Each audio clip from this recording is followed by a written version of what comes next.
Hey everybody, welcome back. Let's talk about 5 features of a great cold email. First of all, what is a cold email? A cold email is when you're reaching out to a person for the very first time, the very first contact. A cold email can be as innocent as an introduction, or it can be something that's more purposeful, like a pitch of some kind. And there are 2 ultimate goals for cold emails, and that is number 1, avoid getting trashed immediately, and number 2, you want to have that action taken by the recipient that you're hoping for them to take. Here are just a few things you can use cold email for. You can use cold email to make a new connection, or you can introduce a new connection to someone that maybe they should know. You could pitch for work from a new client prospect, or you could pitch to write a guest post on a blog on someone's website. You can pitch to appear on a podcast or a YouTube channel. You could pitch an influencer to review your product or your service. You could pitch to speak at a conference or some sort of webinar or seminar. And you can also use cold email to apply for a job, making connections so you can get your resume and portfolio on the desk of the hiring manager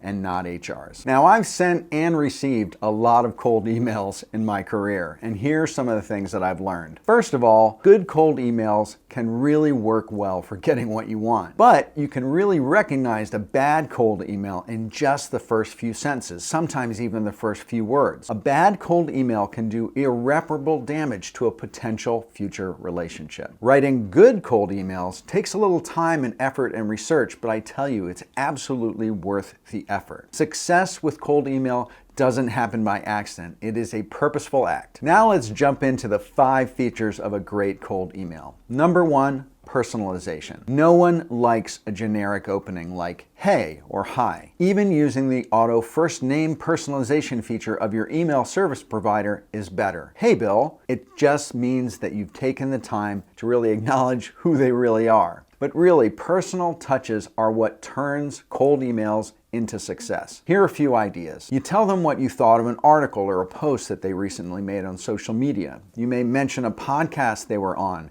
and make sure to be specific about the episode, the title of the podcast, and what they said on the podcast. Compliment their work in a positive way. The one thing you really have to realize is that people like praise. You don't have to go overboard, but you want to flatter them just a little bit. It really works. Make mention of a mutual connection or an article you thought they'd enjoy, or even possibly the weather in the part of the country that they're in. Any way to personalize an email so they can recognize that it's actually you talking to them and not some generic form email is going to get you over that hurdle of getting the rest of your email read. Now, the second feature of a great cold email is what I like to call CREDS and context, and that is your credentials and some sort of context around why you're contacting them. You want to mention your credentials and some sort of social proof, the reason the person should take you seriously. Companies you've worked for, notable people maybe that you've engaged with or have in common, industry impact you've had, awards, recognition, work that you've done. Now, you don't want to be a braggart and go over the top, but also you don't really want to be too humble. You want to show them that it would be crazy for them to ignore your email. Now, be sure to include links to the websites, the articles,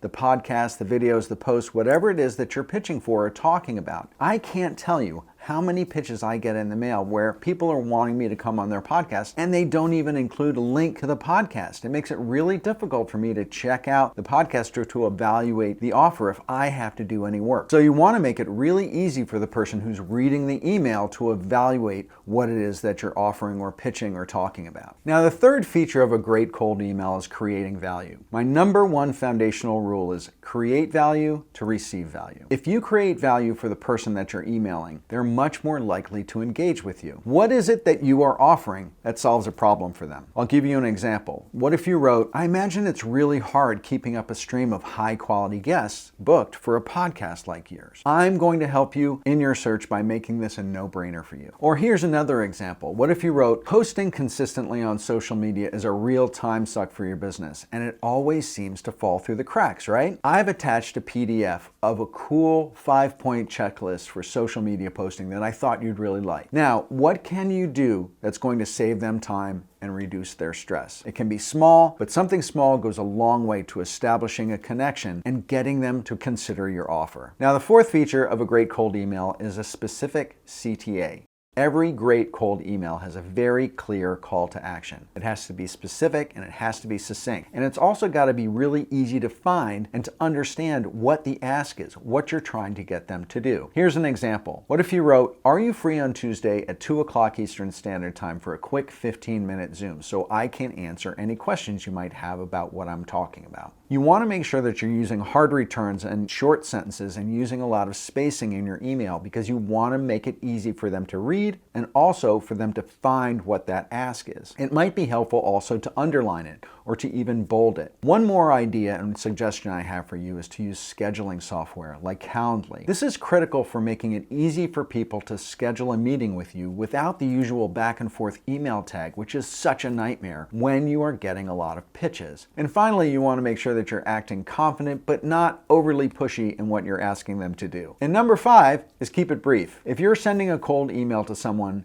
remember that person receiving it undoubtedly gets a lot of them. The more they get, the faster they get at evaluating them and either reading or hitting that delete button. People don't have time or energy to read through long-winded stories. Set yourself up for success by making that personal connection and then keeping it short and sweet. And I suggest that you don't write paragraphs that are more than just a couple sentences long, because dense text paragraphs is an email killer. And on the whole, you want to keep your cold emails to about 100 to 250 words maximum. And there's this great website called wordcounter.net where you can just paste in the copy of your email and it counts the number of words in it.